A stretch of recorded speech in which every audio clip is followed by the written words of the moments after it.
excited to get started on this now. I can press the button, going live, and I think we're almost live. It says we're almost live. I think we're live. I think we are. Live. Paul, I think we are actually live. So welcome everyone. We are indeed live. On the show today, we are bringing to you a new segment that I'm starting up with Paul here called CoinWatch, where we go into an in-depth look at a bunch of different coins out there, because it's always great to talk to really experienced people who have an overview across the entire crypto ecosystem. And that is what Paul Puey has. He is, of course, the CEO and co-founder of Edge Wallet. Welcome to the show, Paul. Wonderful to have you here. Hey, thanks for having me, Naomi. I know we talked about doing the show for a while, so good to finally kind of get it launched here. And I love the idea of the CoinWatch, because we do definitely touch a lot of different coins and evaluate quite a few. Absolutely. And you and I have been friends for years, so I'm surprised that this has not been a thing before. Like we've done karaoke together. This has been a long-standing thing. This is the first show I think you've been on, right? It has, I think. It has actually been the first show. I do remember back in, was it San Francisco, I think, is when we kind of met in person, D10E, good old karaoke nights with a few other people, Thomas Hunt. That was back when it was called Coin Congress, back in the day. It wasn't D10E at the time. Yeah. All the rebrandings that have happened, including ourselves. So can't blame them. Absolutely. So a little bit of an overview for everyone, people who don't necessarily know Paul. And if you had not checked out Edge Wallet, you absolutely need to go and do that immediately. But if you talk to a lot of people in the space, generally they're going to focus on one coin. You know, they're a developer for EOS, or they're a developer for Bitcoin Cash. And those people are great to talk to because they have an absolutely wonderful perspective, in-depth perspective of their particular coin. But what you find is you have industry experts who have like a niche area and they don't know a lot about what's going on in the rest of the ecosystem. But you talk to people who run an entire wallet that supports a bunch of different cryptocurrency. They have a great understanding of so many different coins. And I just think it's so great to talk to these people and to get their expertise, because they can provide this insight and comparative insight that a lot of people can't. So Paul, I really appreciate your time here today. Not a problem. Appreciate being here. And thanks for everyone listening and watching for wanting that insight, because I think that's kind of where our space is right now. It's still young and immature, and we're still trying to figure out what's going to work long term for the different use cases of crypto. And so we've seen a lot of the different coins and what they're trying to implement and the nuanced differences, and where we think some of those might be successful in certain use cases.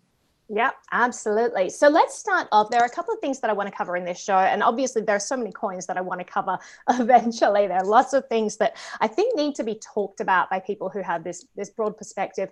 But today, I think in the news this week, we had this leaked chat with Charlie Lee where they're talking about we don't have any active developers. So I wanted to talk about that and about your perspective on all of that. And for a while, I mean, Litecoin has maintained that they take a lot of tech from Bitcoin. So I don't think this was very new information for a lot of people, but I wanted to talk about that. And then I wanted to go into looking at XRP and Ripple, because this is a coin that is surrounded with drama.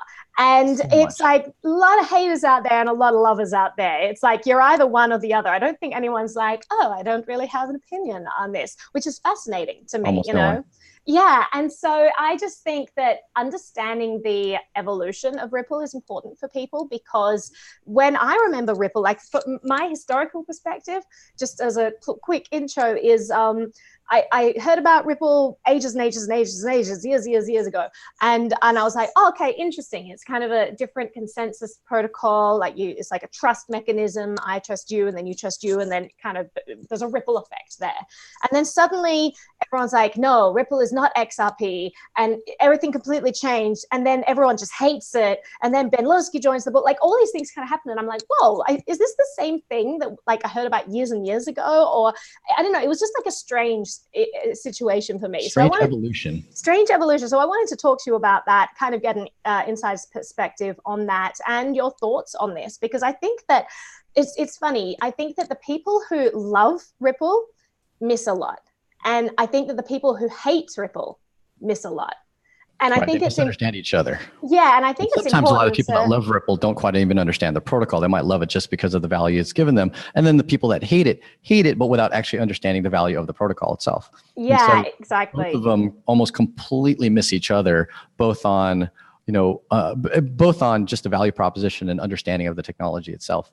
Absolutely. So we're not going to, I know that I will sometimes bash different coins in my show, depending on how I'm feeling at the time, latest news of the week. But I like to be, generous and kind of understand these things more. And I think it's really important to understand the nuance of Ripple and XRP that a lot of people miss. So we're going to be talking about that. But let's start with the news, the Litecoin news. So walk me through this. There was like a leaked conversation from Charlie Lee. He says that Litecoin no longer has any active developers and that they're just integrating Bitcoin technology. And his idea is that, well, you don't really need that many active developers, because if other people are developing on this protocol and you're just integrating their changes, you can kind of piggyback off that innovation.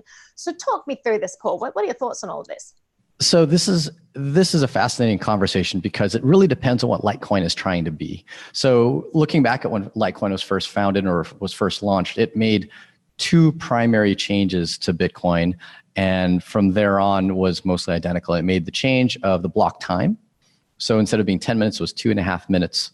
And then it made a change to the consensus algorithm. So it went S-script versus SHA-256. And admittedly, if those are the only changes that it intends to ever have different from Bitcoin, then yes, basically it's a one-man job to just take the code from Bitcoin and merge it into Litecoin. Take the code from Bitcoin, merge it into Litecoin.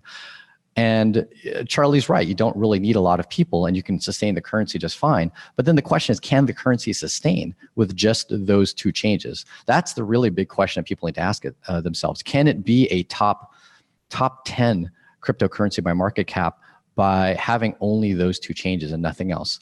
And so this is the part that I think I disagree with a little bit. I think that you need to have an active development team working on it, because you'll need to make more substantial changes over time. Because if you ask yourself, what is the impact of making those two changes? So he changed S-script. That one, if he changed SHA-256 to S-script, that can kind of stay the same.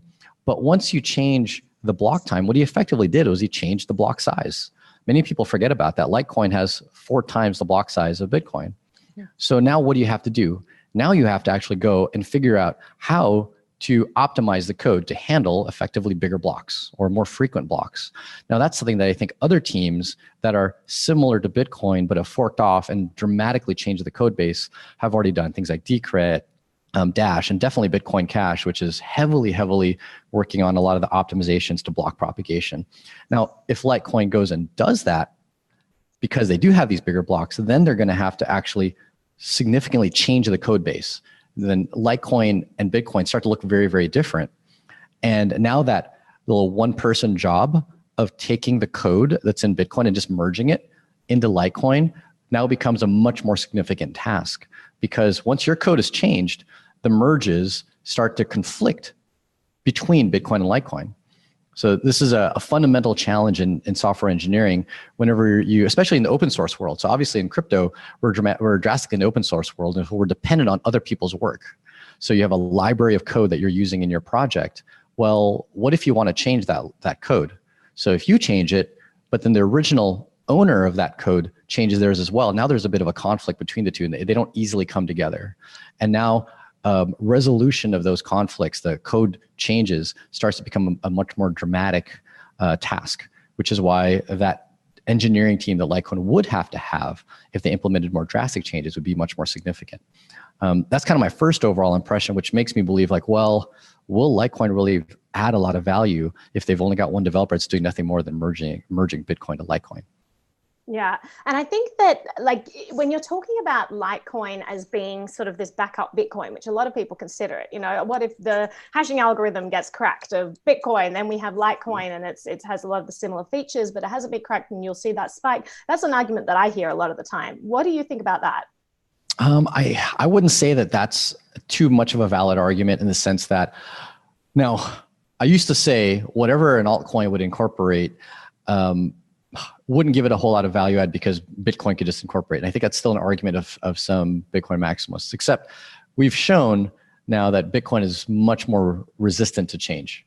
It's really hard to get changes into Bitcoin. However, I do think that if there was a bug, that's where the Bitcoin community does come together and is open to change. So a bug in the hashing algorithm, or if we ever saw machinery that could, 10x, 100x the efficiency of doing a SHA-256 hash, we needed to move to something else like Scrypt, I think the community would come together and would come to agreement, because it's not hard to achieve consensus on fixing a broken protocol versus improving it, because everyone disagrees on what the heck improvement even means, right? Exactly. One down to the other, but fixing a known bug that would tank the protocol, I think Bitcoin and its community, we'd all come together. So in that sense, I don't know that Litecoin has value add in that degree.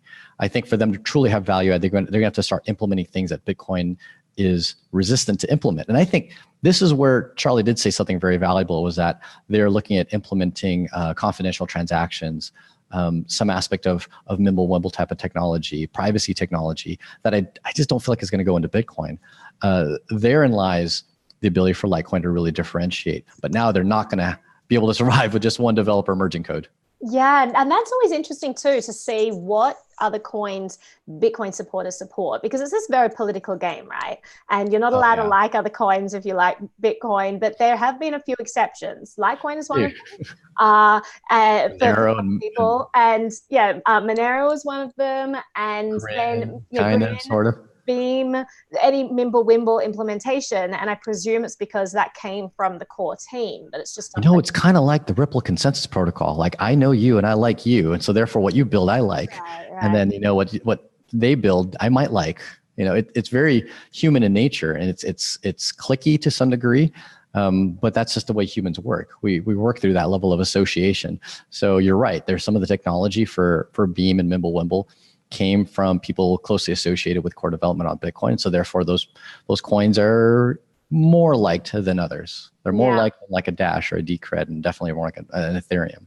Yeah. And like you, I mean, on a much lesser scale, like if you're like up there, I'm somewhere down in the basement. But I try to keep, and you're like, what is this analogy? What is she talking about? So like keeping track across the ecosystem. I try to be coin agnostic in my show and to cover a lot of things. Like I'm emceeing the Litecoin conference in October, and I'm pretty excited about that, because it's a great group of people. And I'm actually going to Australia in a couple of weeks to MC the Bitcoin Cash conference as well. Got a lot of heat on that from the interweb. Oh, sure. They don't like people, even saying the word. Yeah, it's even saying the word.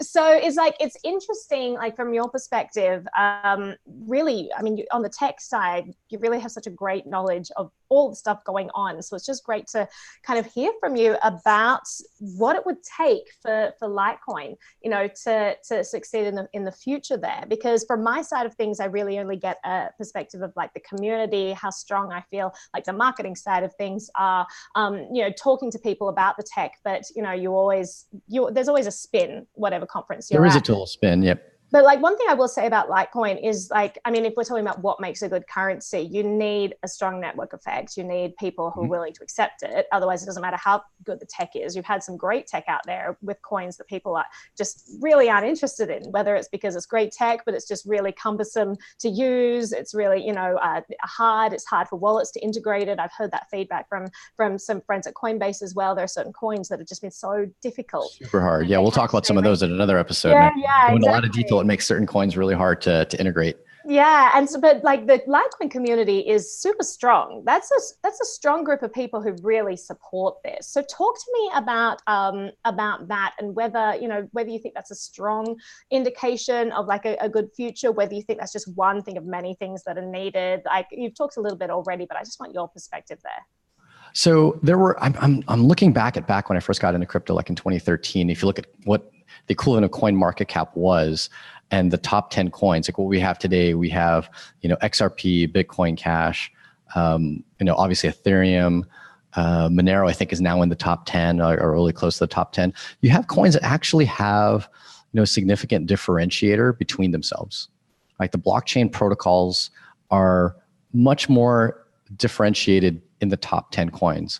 Go back to 2013, they were all forks of Bitcoin.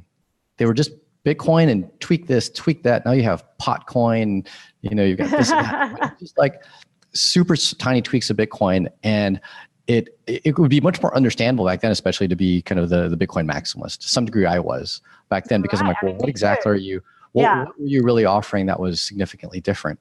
Now, looking back, like what made Litecoin latch on? You kind of nailed it on, is that you need some aspect of a strong marketing push. And I think Charlie actually built that. I give him credit for that. He built a marketing push, whether or not the taglines are real or not, right? They could be completely fake and not really work, or maybe they do, but there was something to be said about Litecoin is silver to Bitcoin gold. That was his tagline. I think it latched on with a lot of people. A lot of people I talked to really connected to that because he made a physical analogy. And a lot of people in the Bitcoin world are gold bugs, or they were just into precious metals in general. And they said to themselves, yeah, that makes sense because, you know, prior to cryptocurrency, there was gold, but we still needed silver. Like it was hard to transact gold, and you need tiny little shavings to be able to transact a small amount. But, you know, that's why silver came about. That's why we have bronze and other precious metals. Now, the whole time I was hearing that in 2013, 2014, I said, well, yeah, but that doesn't apply to crypto because crypto you can subdivide into 100 million units. Bitcoin, you can subdivide into 100 million units. And so you effectively had slivers equivalent to silver using Bitcoin. And so that wasn't inherently true at the time. Now, ironically, it's become more true as Bitcoin has become more expensive. Right. That is interesting that this analogy, is it like a self-fulfilling prophecy? That it almost was. Yeah, exactly. It's like because Bitcoin became expensive to transact, it became equivalent to Bitcoin, or it became equivalent to gold being hard to slice. Right. So it would cost a lot to slice, and it's hard to give people a small amount. Well, that was equivalent to Bitcoin now, where it's hard to give people a small amount of Bitcoin because of the transaction fees. And so while I didn't buy in to the marketing of, you know, Litecoin being silver to Bitcoin's gold back then, Bitcoin actually made it true today. And you took all those people that bought into that marketing from, you know, early 2013, 2014, and now they really buy into it because it makes more sense today. And I think that's part of the reason why it's achieved that success. Whereas I think a lot of coins that existed back then didn't have that strong tagline, you know, associated to the physical realm that people could really latch onto and carry over into today. While they still exist, they're not in that top 10 realm the way Litecoin is. Absolutely. And it is interesting there. It's how it sort of became this silver to Bitcoin's gold, even though it started with that marketing push. And you're right. I think Charlie Lee had a lot to do with that. And I like Charlie a lot. I think that, like, I've seen him speak, and he at the last Litecoin conference, he just kind of talked from a position of, you know, currency, having a currency you can control is freedom, you know, that ethos that a lot of us got into the space for. So I respect that. And I remember meeting Charlie for the first time at the New York Bitcoin Center in like 2013. And there was almost this side of this, it was the first time I ever saw this celebrity effect in Bitcoin. It did exist before, but this was like a kind of more of a mainstream space that was being set up on Wall Street for newbies to come in and learn about it. And Charlie came one day to give a talk and just kind of had this horde of people around him because no one knew who Satoshi was. Litecoin was probably the most prominent coin at that time that wasn't Bitcoin. You know, it was the closest thing to Satoshi. Yeah, companies like Shapeshift were only, you know, exchange between Bitcoin and Litecoin. Like they were the only two. That was the only exchange they offered at the time. Actually, that was 2014. But even by 2014, I'd say Litecoin was still like the most important of all the altcoins. And so it was really interesting for me to be there and to see Charlie interacting with people and kind of having this Satoshi effect. You know, Satoshi Light is like, again, great marketing there. No, he had great marketing. Now, I've always found it, honestly, actually a little bit hard to listen to Charlie. So soft-spoken and kind of, you know, talks under his words. And so he doesn't have he might not have what he'd call the kind of celebrity effect in and of itself. He's not his stage presence and whatnot. But just by having built something that, you know, resonated with a lot of people, gave him that celebrity status. And like you said, because Satoshi does, it would be interesting to ask ourselves, like, what if Satoshi was still public? Would Charlie have as much kind of fandom? And would people be able to, would they want to latch onto him as strongly as they did? But since there was, you know, there's no Satoshi to latch onto, you can't get to the gold Satoshi, you go with the silver Satoshi. And I think that's what's been strong in helping him achieve that success. Absolutely. It's very interesting. And I always used to joke and say that Charlie sort of came from Bitcoin aristocracy, because you've got him, you've got Bobby Lee, and because this family who were right there at the start. And, Charlie, who's just like Litecoin was just about like, oh, I just wanted to see if I could do it. If you ask him why he created it, he's like, yeah, I just wanted to see how it worked. So I just created it. And it's like, oh, it's so uneventful. It's just like, oh, he just created it to kind of check it out. Like, it was really that easy to create. Yeah, it was just like, it's just this very innocent, I really enjoyed the tech. I wanted to play around with it, make some changes, make some adjustments. Voila, we have Litecoin and it's still around today. And there's something interesting about that, because when we're talking about a coin that has no active developers, and yet it's still right up there in the top 10 cryptos, it's in the top like 5 cryptos. It has been for like, when was it created? 2011? 11 or 12. I don't recall the exact. It was before my time. I'll say that. So around those years. Yep. Yeah. And it's still around. You think about all of the shit coins that were around at that time that did not last, that used to be there and they've disappeared. These were all just kind of spin-off, like whatever coins. And yet Litecoin was a spin-off coin that has had longevity. And I think that's really interesting. I think one thing that probably helped that as well is Charlie put himself in a position of a lot of influence by having joined Coinbase. Right. So being one of the directors of engineering at Coinbase, obviously people are looking at that company and what they're going to do to help guide, not necessarily guide the industry, but predict where the industry is going to go. And by Charlie being both there and being kind of a lead of one of the coins, and I don't think you really saw that. You don't see any of the leads of other coins joining prominent exchanges like a Kraken or whatnot, at least not publicly. I think that brought some almost legitimacy to Litecoin. And for the longest time, even when Coinbase did not support Litecoin, everyone was like, oh my God, Charlie joined Coinbase. They're gonna. Yeah. When is it? When is it? Is it tomorrow? Is it tomorrow? And that was just this ongoing thing the whole time he was there. All right. When are they going to support? When are they going to support it? When are they? And that always brought that attention. It was always part of the news. It was part of the podcasts. And that, when they talk about you, that keeps you it just keeps you in the bubble of noise and of news, which kept it relevant and which helped keep it in the top 10.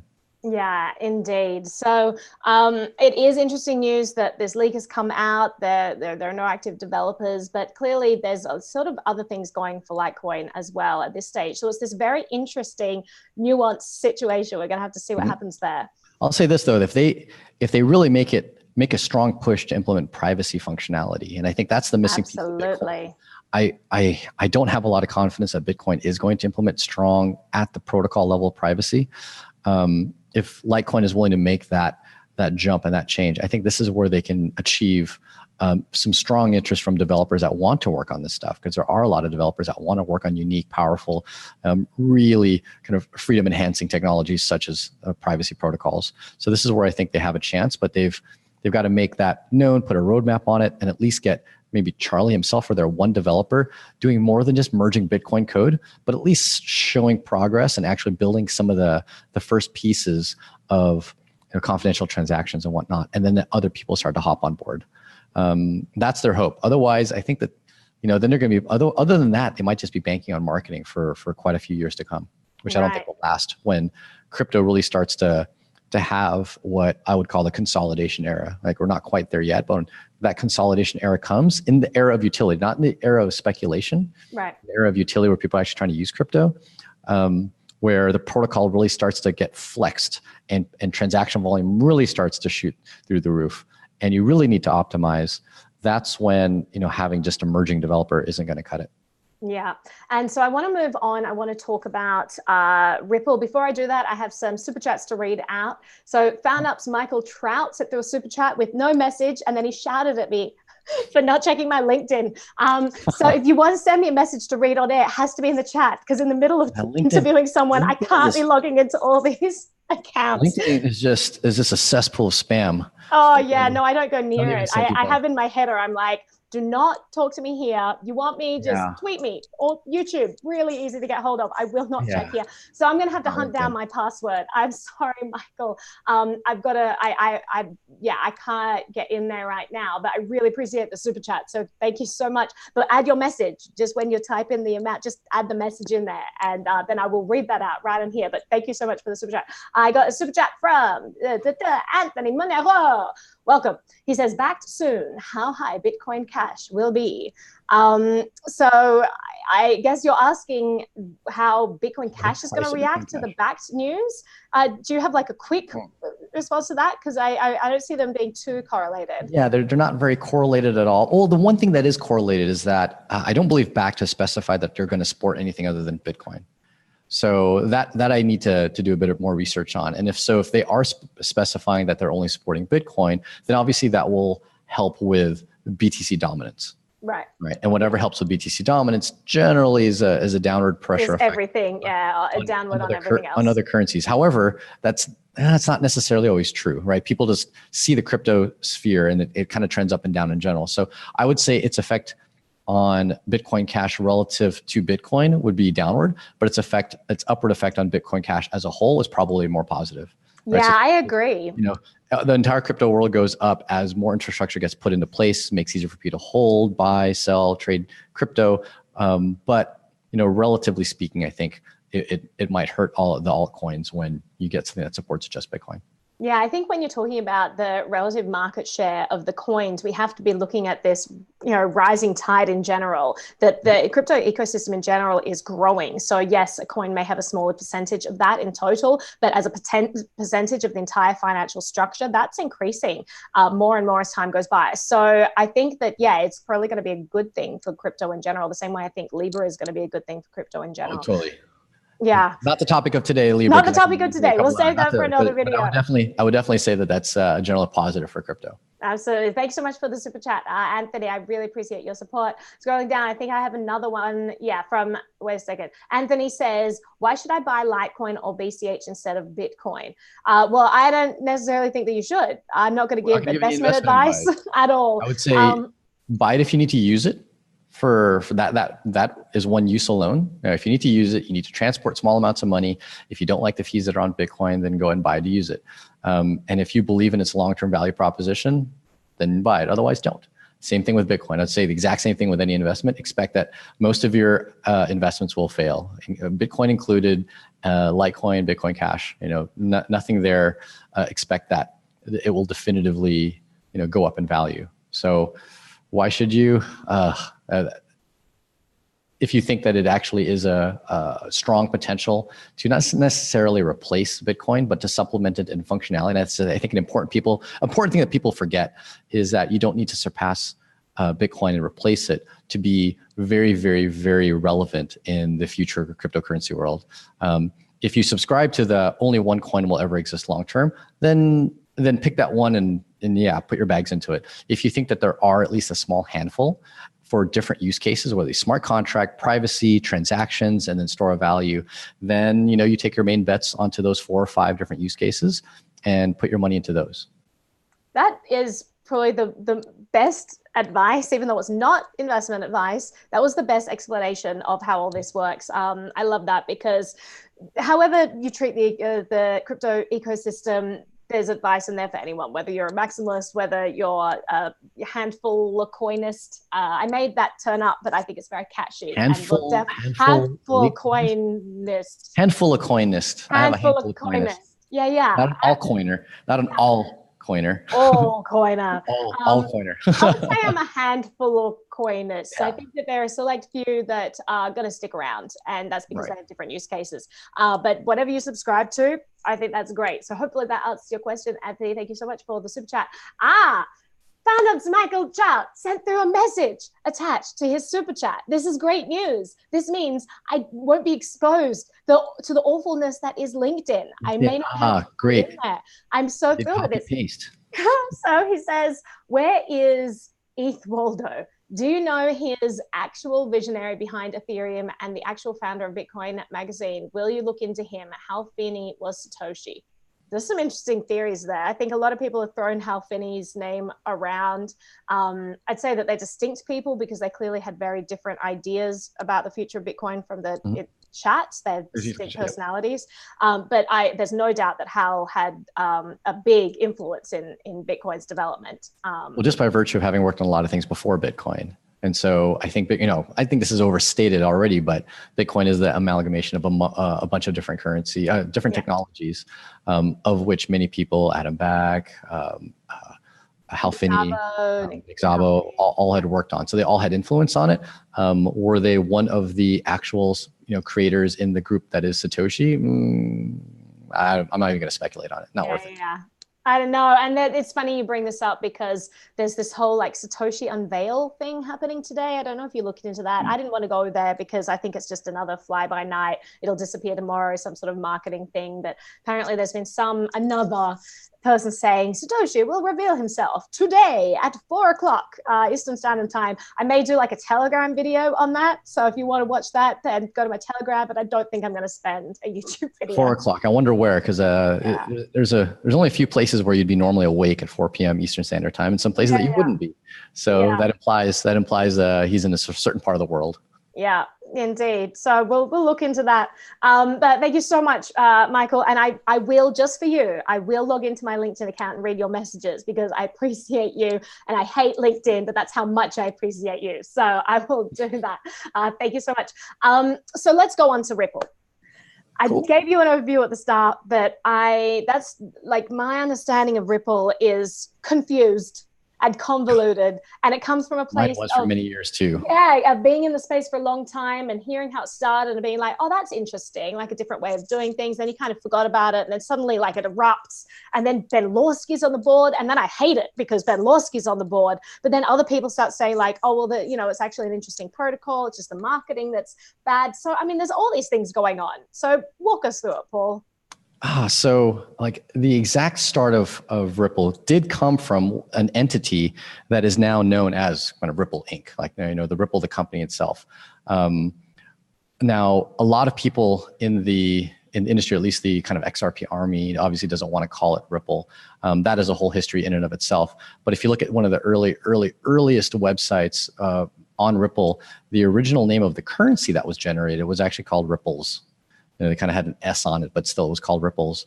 XRP was kind of its ticker name, much like, there's Bitcoin and BTC, there's Litecoin and LTC. XRP was its ticker name, but the kind of currency name, the dollar, USD, was Ripples, and then XRP was the ticker name. And it was simply attempted. It came about after Bitcoin.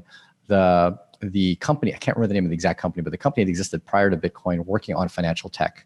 But the advent of Ripple was an attempt, and I believe Jed McHale was core in this initial founding, was an attempt to simply make a better consensus mechanism to build a faster, cheaper Bitcoin. The same thing we hear about today. It's just a different way of achieving consensus that can scale to faster transactions. Now, admittedly, it doesn't necessarily scale to a smaller blockchain. Like how much data you have to store, how much data you have to transmit, how much data you have to validate doesn't inherently change. But you at least get faster settlement time. And I think that was its big innovation at the time. This predates things like delegated proof of stake and whatnot. And so at a protocol level, not going into the actual deep algorithm for the sake of the show, at a protocol level, what I usually describe to people and how it differentiates from proof of work and proof of stake is that, unlike proof of work and proof of stake, which are very, very mathematical and algorithmic, Ripple mirrors a whole lot of how we behave as humans. So when someone tells you something, how do you know whether or not to believe it as being true? Well, do you have a history with that person? So if Naomi told me something like, hey, my last name is Brockwell, then I would say, okay, because I've had a history with that person, I choose to trust that person. However, if Naomi introduced me to someone else and they told me something, would I necessarily believe it? Well, I would probably put some level of belief in that person, but not the full amount of trust that I would have in Naomi. And so on and so on. If that person now introduced me to someone else, I'd have a little bit less, if not a lot less trust in that person. And so there's this decreasing level of trust in what someone has to say, the further away they are from you, the further disconnected they are from you. And the main question or statement that someone else on the network would say is whether or not this transaction is valid. Right? That's the big truth that we do in the consensus mechanism of Bitcoin, Ethereum, proof of work, proof of stake is this a good transaction? Do they have the money to spend? Have they double spent it or not? And with Ripple, you can choose to run your own node. Many people don't, just like they don't run their own node in Bitcoin or Ethereum. You can choose to run your own validating node. And it's actually very inexpensive to run a validating node in Ripple. Because you don't have to hold the blockchain, you don't have to hold UTXOs, you just validate You just validate a transactions as they come in. And if you run a validator, you choose which other validators you want to trust. And anyone that's not in that set has a decreasing effect on your truth, kind of your vision of the truth of the network. Now, why people, and probably the next thing you're gonna ask is why so many people hate Ripple and what do they say about it? What's probably the most common thing you hear about people that hate Ripple? What's the most common one or two phrases you hear? It is centralized. It is centralized. It is government coin. It's government coin. It is bank coin. All right, you'll take the first one. So the first one, it is centralized. Number one, there's no such thing as fully centralized, and there's no such thing as fully decentralized. Even a fully centralized bank, to some degree, implements some level of decentralization. Well, that's another kind of topic. But how Ripple is centralized, I'll go into how it is and how it's not. So Ripple, the current state of the network, if you were to just download the software, the default software that people run to create a node, a validating node on Ripple, its default is to connect to several servers on the network. Well, one of those, or many of those, happen to be the ones operated by Ripple, the company. So therefore, you will by default trust Ripple, the company. Now, you don't have to. You could actually trust your pool of your own friends. Like Naomi, you and I can run some nodes and not connect to Ripple. And we would trust each other. We trust someone else, they might trust Ripple, but Ripple would have a smaller effect on us than if we ran the default software. But since most people just simply run the default software and don't make any changes to the settings. And is it hard to change those settings? No, like, is it? It's not hard. So no, if people understood this, then they could correct. Could do that. Okay. Exactly. Now, it's not recommended to change the default drastically and remove Ripple servers, because if you do, there's a chance that you could disagree and almost fork from the network. If the ripple effect of the people that you connect with differs from the ripple effect that Ripple, the company. But you would need like 100% like no interaction with the network. It would need to be like 100% no interaction, or you'd have to make sure that someone doesn't try to double spend two different transactions on your network that's more disconnected than the network of people that are connected to Ripple Inc., like Ripple, the company. So while most people aren't trying to double spend, that isn't a problem. But if someone did and timed it really well, where a transaction propagated very thoroughly through, the network of Paul Naomi versus the Ripple Inc. network, then we could see ourselves almost on a forked network and disagreeing on what transactions are valid. So while it's not recommended, this isn't a whole lot different than effectively miners disagreeing. Like miners running a different version of the network than one pool of miners versus another pool of miners. But that's inherently what is the fundamental difference with Ripple, is that it doesn't use proof of work, which is energy and money, saying that, hey, if I validate this transaction, I have money to lose, right? And there's something very strong to say about that. It's like, I have money to lose, which is why I'm not going to validate an incorrect transaction. As well, with proof of stake, I am staking money, right? I'm not putting energy and electricity, thermonuclear energy into it. Instead, I have actual cryptocurrency that I'm staking, and I could lose that if I say the wrong thing.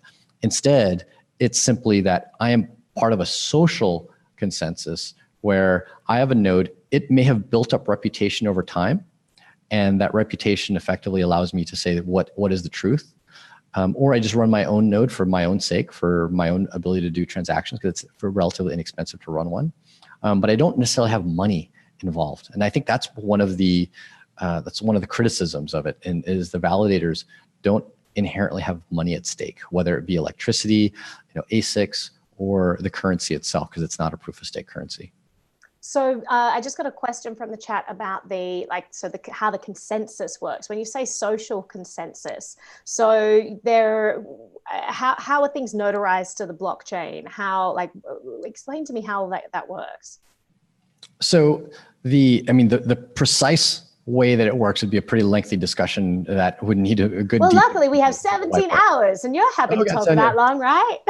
Of course, don't we always have that many hours to talk on a podcast on a Sunday afternoon?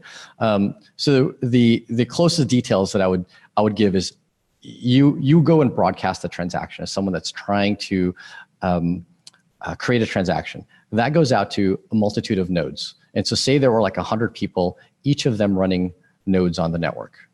Each of those nodes makes a decision as to when that transaction is good, right? When do I say as a node that this transaction is now valid?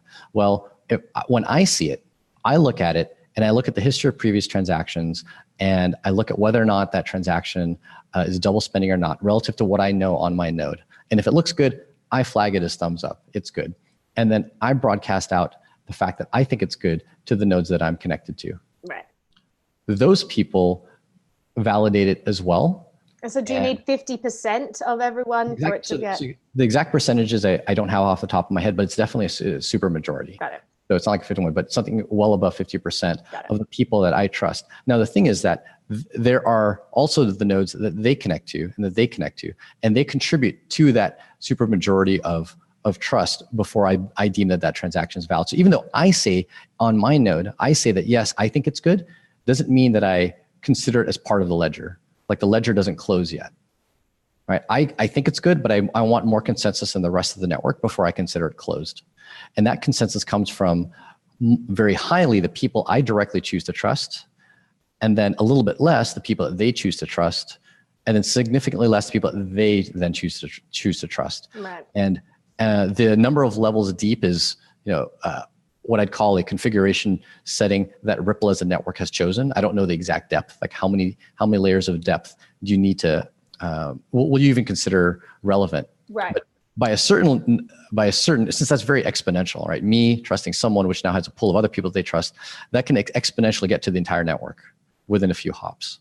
But in essence, that's how a node effectively says, okay, I now consider it fully valid, and I close the ledger. So they call it a ledger close, is when it's achieved enough consensus, and that consensus is achieved via this ripple effect. Right. Right. And then that ledger closes. All the nodes say, okay, the ledger is now closed. Here's a timestamp, and then off onto the next one with another set of transactions. Right. So the parameters are tweakable, but I don't know the exact percentages. Right. Let's talk about the hate campaign against XRP, Sure. because it's like pervasive, and there's some nuance of it, ironically. Absolutely. Yeah, So you can't be reasonable in the industry without being hated by all the sides. Exactly. One thing that I will say about Ripple is that, I mean, when you have Ben Lawsky, who killed Bitcoin in New York, coming onto your board, I would say that that's a terrible decision. And when you have like Bill Clinton as like a spokesperson, you kind of do these like Justin Sun type marketing pushes. It kind of makes people step back. But I think that the biggest issue that people have had has been Lawsky, because made it seem like this kind of corrupt thing that's going on, especially if like people don't understand what you just described, where you're saying that the default is you have to have these recommended nodes, but people can change those and you can trust whoever you want, right? And I think people say, well, it's very centralized because it's not permissionless because you've got these specific people. It's like, well, actually, that's not true. So that one's kind of debunked. But I think an issue that people have is the Lawsky thing, and the fact that all their marketing is sort of centered around, we want to be the coin for the banks, we want to be the settlement layer, we want to work with the government, all these things that really put off a lot of people who came from the Cypherpunk era, who came from Bitcoin's early days. It's not a narrative that they particularly appreciate. So do you want to talk a little bit about that? Yeah, so this is less on the technical discussion, but more on the kind of human reaction discussion. And it's true, Ripple has the absolute worst marketing for the Cypherpunk, for the early Bitcoiner, for what we believe Bitcoin should appeal to, which is kind of individual power and freedom, not the bankers, right? We hear short the bankers, long Bitcoin. And so wipe out the technology and what it can do. If you just kind of look at the marketing, yeah, there's a lot to hate coming from the Cypherpunk movement. And that I think is one of its flaws, but that really depends on who you're trying to market to. Ripple being top 3 currency by market cap shows that while the kind of community of crypto enthusiasts and the cypherpunks and the Bitcoiners, the Maximus, whatnot, are the biggest relative to what you see on, for example, crypto Twitter and social media and at these conferences. Much like if you look at kind of politics in general, the masses aren't the ones that are necessarily present. And I've had a lot of interactions with people that say, oh, they love Ripple, because it finally felt like the cryptocurrency they could relate to. And these are the people that expect there to be a guy in a suit with the title of CEO behind something that they would put money into. And they're just not used to putting money into something that doesn't have a company and a suit and tie behind it. Now, don't get me wrong, it might not be something that I want to associate with and that resonates with me on the marketing front. But much like you don't realize how many of the, plaid collared shirt, blue collar workers in the middle of the US, red states that appealed to Donald Trump, that no one thought that he would win, because we were in our bubble of the people that run media and entertainment. And those are the people that you see in day-to-day life. You don't realize that we're outnumbered by the people you don't see. And I think that's where Ripple is doing well, is that it's appealing to the people you don't see in the crypto world. And that there's a lot of people there, and that's helped its exponential rise in 2015, although obviously, like with everything dropping, it's had an exponential decrease. So why, kind of to answer your question, get back to that question, like what's been, how has it succeeded amongst so much of the hate? I think it's appealing to the people that don't care about the fact that you appeal to a bank, because that's all they've had for a long time as a bank account, and it bridges the gap for them. It's not necessarily the marketing for me, but it's the marketing for a whole lot of people. Yeah. So I wanted to talk on what you just said about like it appealing to people that you don't really see in the space. Mm-hmm. And a lot of the people, because you're talking like the people who need that CEO representation. And then you've got this idea of it being like the coin for the banks, which really was their marketing push. They wanted to be like the settlement layer. They released a bunch of different currencies, and I'm not sure what happened to there, but they were like, there was all these different things that got launched and then kind of disappeared.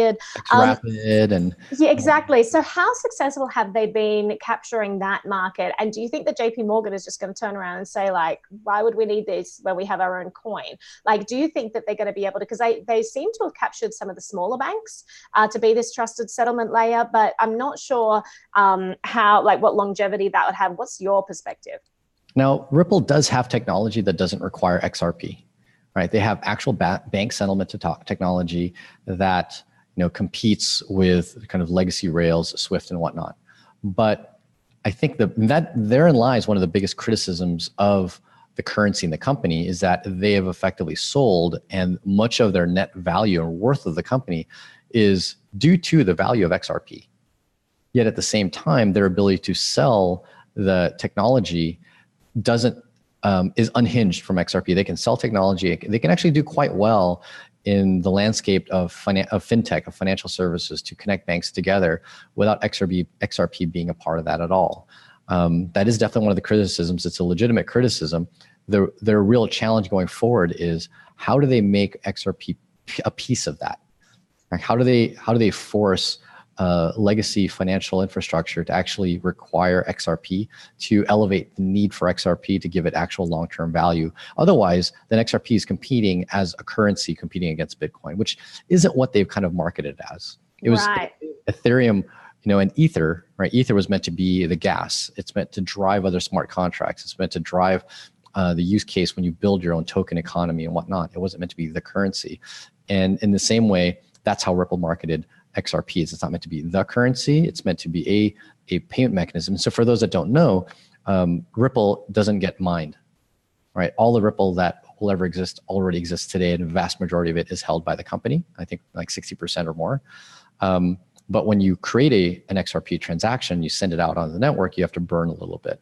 And that doesn't go to miners. It doesn't go to anyone. It just effectively gets burnt. And that effectively increases the value of all the remaining XRP on the network. So that was the vision of that was the economic theory behind it, is as more people use the network, it'll be burning tiny amounts of XRP, such that you'd still have plenty to go many, 100 years, but that will slowly increase the value of the currency, and of course then increase the value of the company itself. But if the technology that they are getting broadly adopted doesn't require XRP, then they have a bit of a danger in the coin being not necessarily worth what they claim it to be. Yeah, so I wanted to talk a little bit about the company versus the coin and that evolution. Before we do that, I'm going to read out some super chats, and then I want to talk about, kind of finish up by talking about Ripple as XRP as a potential security, and sort of the chatter that we hear around that, which I think those two things are actually related. So first of all, let me read out these super chats. So found-ups. Michael Trout said through super chat that he's doing so well not using LinkedIn. I'm really enjoying the lack of LinkedIn here. He says, launching Blockfest JP at DevCon 5th of October, and in 2020, as the burning woman for Socapism. What's Socapism?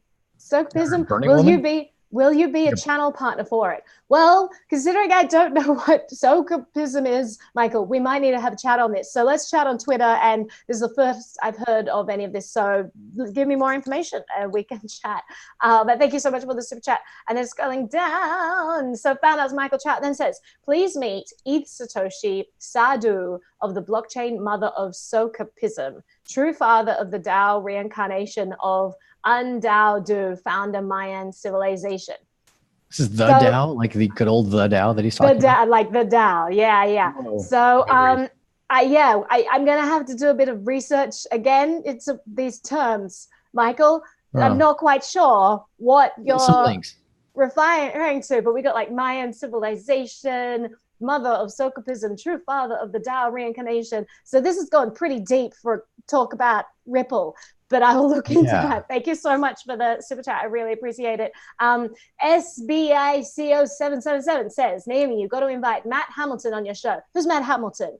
Do you know who Matt Hamilton is called? Okay. Well, let me know more information. If he's a cool dude, there may be a chance. But let's chat more about that. And then we've got SBICO777 says Ripple's XRP software is less than 1 year old. MoneyGram is a thumbs up. So MoneyGram is the thumbs up? MoneyGram is a thumbs up. Well, wasn't there like likes MoneyGram more than XRP? Well, wasn't the MoneyGram didn't they bought by, wasn't there like a partnership there? I remember reporting on that. I remember some report about that. I don't recall the extent of the partnership, but I would be shocked if it required XRP. That would be definitely a huge positive on Ripple side if they require Ripple XRP. Bought a stake in MoneyGram, and MoneyGram is testing payments with XRP. So MoneyGram signed a deal with to work with the currency startup Ripple. And this was in January 2018. So it was a while ago. It was a while ago, so I don't recall it too close to mind. Yeah, not too much there. But there's like some interesting, like that's why Ripple is kind of interesting there, because they've set up these partnerships around with things that are they really are focused on not necessarily taking the old system and replacing it, but enhancing it to become much more competitive against like Bitcoin, Ethereum, and whatnot. That seems to be a core of their focus. But admittedly, if XRP and the Ripple network became very successful, just like crypto, you don't necessarily need the banking system. So they're in this weird squishy middle where they have their own, could be much more decentralized, but somewhat decentralized cryptocurrency, but yet they market to kind of the industry that might feel alienated by it. It's a very weird kind of line that they're walking between the two. If they only had their protocol tech, like they only had the tech that they then licensed out to banks to be able to interconnect them, and try to replace things like Swift, then okay, that would kind of make sense. If they only had the currency and weren't trying to build a banks, that would make sense. But this weird line that they walk in between is definitely, I think, been one of the challenges for them on the marketing front. Indeed. And let's talk a little bit about their kind of changing evolution of marketing, how they branded themselves, because I think that's super interesting. And people in the chat are like, what? This is the biggest news regarding marketing, the MoneyGram thing. Like, why didn't you know about it? I think it goes back to being in that bubble that we talked about. Like, if you're in the XRP community, you're probably talking about this every day. Yeah. If you're not, like, I remember reporting on it a couple of times a while ago in my show. But it's like, that's why it's important to constantly be vigilant across the ecosystem, keep up with what's going on, because things shift and it's kind of interesting to keep up with all of that. So I wanted to talk about this kind of evolution. Now, I mentioned at the start of the show how when Ripple first came about, it was Ripple. And as you said, XRP was shorthand for Ripple. No one blinked an eye. Yeah. No one would blink an eye. Like you don't really call it Ripple. Yeah, you don't really call it BTC. Like sometimes you might, but you'd call it Bitcoin because that's the name, and then BTC is the ticker symbol. And then people are like, no, Ripple is the company, XRP is the coin. And that is the result of this giant marketing campaign where they made sure that was how people saw it. And it seemed that came after Ben Lawsky came on their board. So it's almost like they had this government official join them, and he was like, come on the board, by the way. When did he? It was soon after. I mean, the bit license was 2014. I think he came on board like 2015 let me look it up because I don't want to guess and get people shouting at me. But like, it seems like someone said, listen, if you don't want to be a security, then you've got to start changing this. And then people started posting images on Twitter where they'd gone through and they'd backdate, like they changed things and like made it seem their that, website like, changed. Exactly. They changed certain terminology. All of that got shipped out. So they made a very clear distinction between Ripple, which was a company, XRP, which is a coin, and therefore XRP is not a security. Talk me through some of this shift. So the one piece, so I'll jump straight into the one piece where they haven't been able to make that shift. So true, Ripple, the company has the name Ripple or Ripple Inc. XRP is at minimum the ticker symbol of the currency. But there's one place where the shift has not been made at all, which is the name of the network. So even the people that say, no, call it XRP, can't deny that the network is called the Ripple network. And if you look, and this is where I'm probably going to get flamed by the XRP army for this, but I mean, this is true. If you go to the GitHub page, all of the open source software built that allows you to create XRP public and private keys and access, and send XRP, all of the APIs, and these are on the official kind of GitHub operated by the Ripple company. That GitHub describes the entire network as being the Ripple network. And so there's still an incredibly close association to the company and the name of the network, even if the currency, name is what is now called XRP.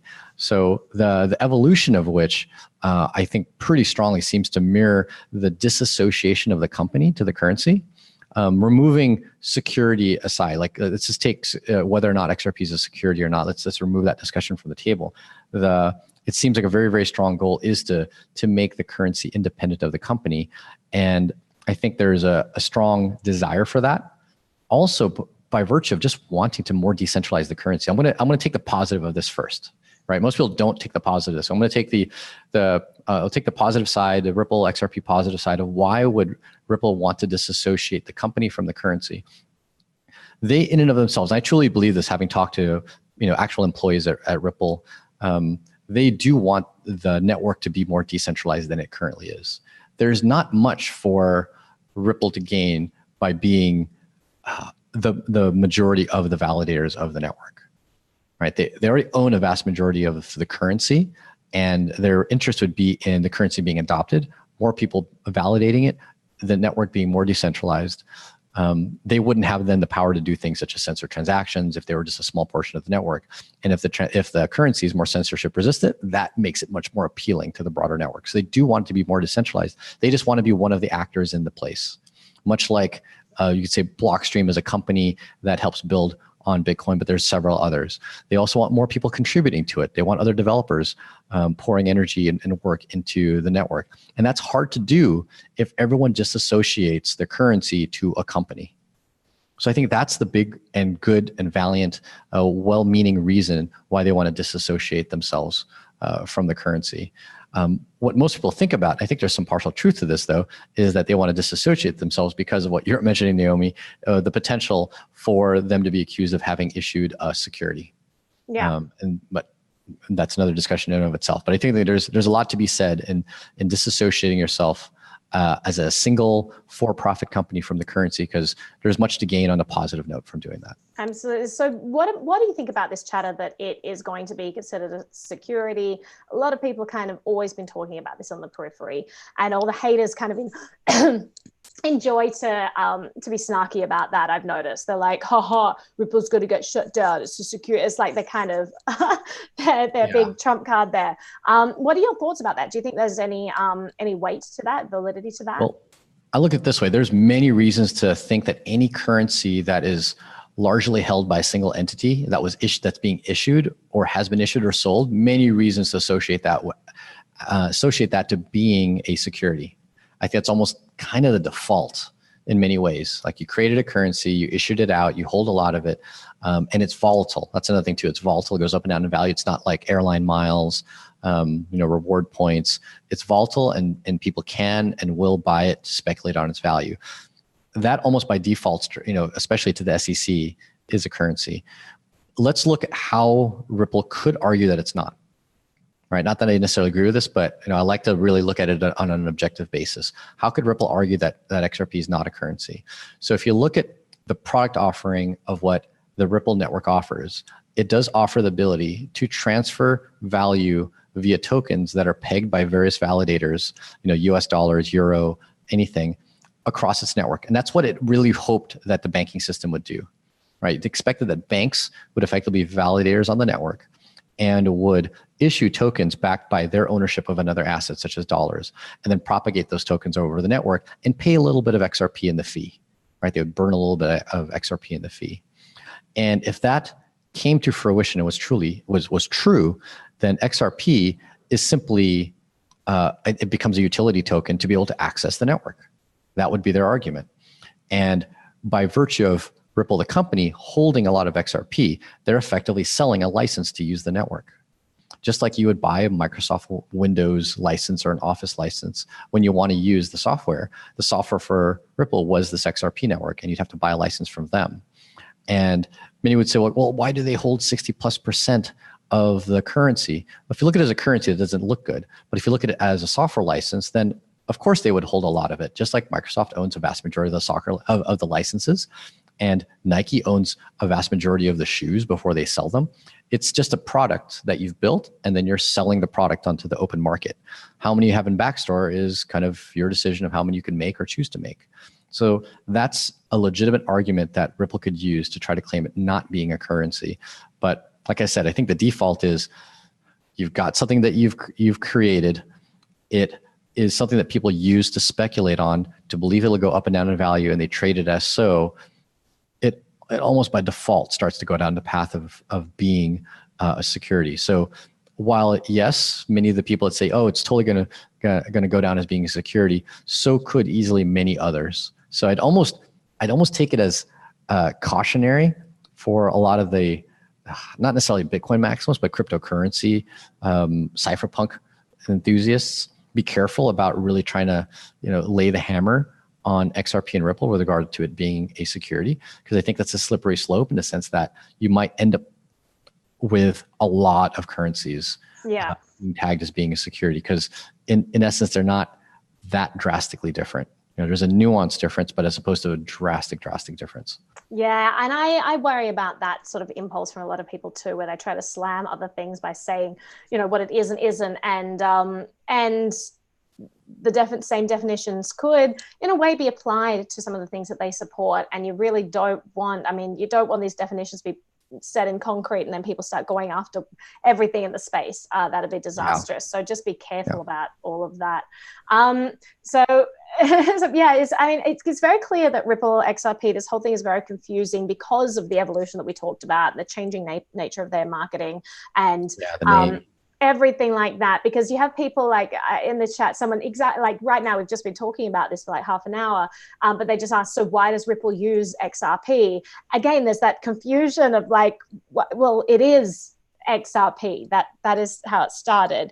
It's very for a long confusing. Time, it always had that ticker. It definitely had that ticker for quite a long time. And I think that the people that founded Ripple and built the XRP network did have an intent on making it something that could in some ways compete against Bitcoin and compete and do well in the cryptocurrency space. There was a noticeable shift in the usability of the Ripple network around the 2014 or 2015 time. I'm not sure how many people go back, but in 2013, you could go to Ripple's website and actually download a wallet that would connect to the network and allow you to send and receive XRP and tokens built on it. Actual open source software that allowed you to connect to the network. And they quickly sunsetted that, and they said, nope, can't do that. And that's when you start to see a lot of the banking type of marketing come into place around that 2014, 2015 time. Ironically, at the same time that the entire narrative of blockchain, not Bitcoin, came around. Ripple fit perfectly into that. All right, well, let's appeal to the bankers because Bitcoin and cryptocurrency isn't cool anymore. But they didn't kill the network. They just de-emphasized it. And they were actually under agreement with the government to not fund any effort to access the open kind of XRP Ripple network from an anonymous wallet. They couldn't put any effort in that, but that actually expired in May of 2018. So there was, I believe it was a 3-year agreement with, I'm not sure if it was FinCEN or which government agency, but in order for them to kind of continue operations and probably to hopefully not be considered a security, they couldn't fund any efforts to allow people to access the open network. Other developers had to do it on their own. So they couldn't contribute engineering resources or money to do that. Now they can build SDKs, and that they continue to do, but they had to almost make sure that access onto the network was KYC'd, which ideally through them would go through the banks and other financial companies that would utilize the network to transfer funds. But that was lifted in May of 2018. I think they have put more significant efforts in trying to get, open wallets, whatnot, to access the network. Edge is one of the very few multi-asset wallets that launched. I think when we launched Ripple support, we were the only ones that had it. Yeah, it's funny because you got people in the chat right now, and they're sort of, whenever you talk about any of these highly politicized coins, you get the trolls on both sides coming in. They're just like, rah, rah, rah, rah, and people are like, well, made both sides pissed. You absolutely have. No, yeah, that's for sure. And we knew that going into this talk. But people who are like, they understand what XRP is now, but they haven't been in the space as long as you have. As you just said, you were the first wallet to accept XRP. So that's at least. Yeah. So that's XRP wallets. That's fascinating to learn about history and to hear about that your shutdown that the government put on, where they couldn't support developers in this way. That's really fascinating. I did not know that. Yeah. So the agreement, I probably have it buried in my email as to what agency they were in talks with to ensure that they didn't support any development, but I think that's at least been lifted. And I think that's why you see much more development on the XRP front, where there are more wallets exchanges that are supporting XRP, because Ripple, the company, can now kind of support that development more directly than they did before. And they were, by the way, very supportive of us, and they continue to be so. Who is it? I think Nick on the Ripple team has been very helpful to Edge, and we appreciate that. So hopefully he respects my objectivity when I talk about the protocol and whatnot, both the good and the bad. There's some people who are not going to respect anything. That's totally fine. We do this show knowing that, but hopefully there are some people watching who got a huge amount out of just learning about the history of all of this, where this has come from, how this has evolved. Also the history of Litecoin as well, which has been really fascinating, and to see how they get along. So I'm going to wrap that up there, Paul. We've covered a lot of stuff, but I would love to have you back on to talk about some of the coins in the space. Sure. That would be fantastic. If you guys haven't checked out Edge Wallet, you absolutely need to go and do that, because Paul is one of my favorite people in the space. I've known him for a really long time, and Edge is a fantastic product. So thank you for providing that for people. I just think that's such a thanks for having me. And Naomi has definitely been one of my favorite people to watch and listen to in the space. Great personality. Let's just say all our compliments about each other for the next 10 minutes. No, you're the best. No, you're the best. You are. Thank you so much, Paul, for being here. Thank you to all the people who have been here chatting in the chat. Some of the fighting going on has been enjoyable. Some of the just general talking and educating others has been even more enjoyable. Just thank you for coming on and sharing your information. I love that. And thank you to all the people who sent super chats. I really, really appreciate your support. Hey, where can people catch you in person, Naomi? Where are you headed next? Okay, so I'm next headed. I'll be at the Bitcoin Cash conference in like a week. In Australia, that's right. Yeah, so I'll be over there. Absolutely, I'm really excited about that. Any opportunity I have to get back to Australia is awesome. And as you said, it's really interesting to look at some of the development that Bitcoin Cash is doing right now. Another coin I'd love to discuss on the show, and that would get so many haters. Yes. I don't even want to get the fire extinguishers out. Oh my God. I'm going to need all the supporters I can get when I finally talk about that on the show. I'm going to need you all to rally and put out fires. We'll try to make that one. I think if we talk about that one, let's try to make it as just, what is actually being done on the protocol level. That's what I try to do, because there's too much politics. Yeah. I'm sick of the ad hominem attacks. I'm sick of the, you once did this thing that wronged me, therefore I hate you forever. Let's talk about the tech right now. What an average person can get from the tech. Because I think it's really some of that is applicable to other coins such as Bitcoin. And some of them you can actually implement in Bitcoin without even a hard fork. And I think Bitcoin can and should implement some of the tech that the Bitcoin Cash community has been building. So I think there's some valid protocol stuff that they're working on. And then after Australia, I think the next conference I'm emceeing is the Litecoin conference in Vegas. That's going to be really fun. And not too far away. There's an 80% chance that there is going to be an incredible headliner that I'm kind of privy to, because I'm helping set that up. Keep posted. Ooh. Stay tuned. I'm working on it, guys. If it doesn't happen, I'm really sorry, but it looks like it's going to happen, and it's going to be so good. So just a little bit of a tip. So Litecoin in Vegas, yeah. In Vegas in a few weeks, and then but first the Bitcoin Cash Conference over in Australia. Yeah, yeah. Awesome. So, awesome. and then I'm not Very sure, cool. gosh, I don't know. I was meant to be in Berlin this week, but they asked me too late. So that's sad. I was going to be there for the Web3 conference. But my sister's in town, and I prioritize family there. Family, So, yeah, you should, as you should. Yeah, for If sure. there's anybody in Denver next week, there's the blockchain training conference. I was meant to be there as well. They invited me to MC from Denver. Yeah, that would be great if you're emceeing that one. Oh gosh, yeah, I really wanted to. Great. Such great people. If you're around Denver, get to that conference. Get to that conference. I'll be giving a couple classes. They're basically classes at this point. Yeah, they're all classes. Yeah, yep, all classes. I'll be teaching something on mining and forks and whatnot. This is held by Michael Perkland of Shapeshift and Andreas Antonopoulos, Pamela Morgan, MK Lords are all organizing this. So I went 2 years ago, and I'm going again this year. Love the effort of what they're trying to do with that conference. So I'll be at that next week in Denver as well. I'll be over in DC for Avant Pay at the end of September. And I think that's about, there's something else. Blockchain Week in Israel. So in Tel Aviv. Oh yeah, a lot of people going to that.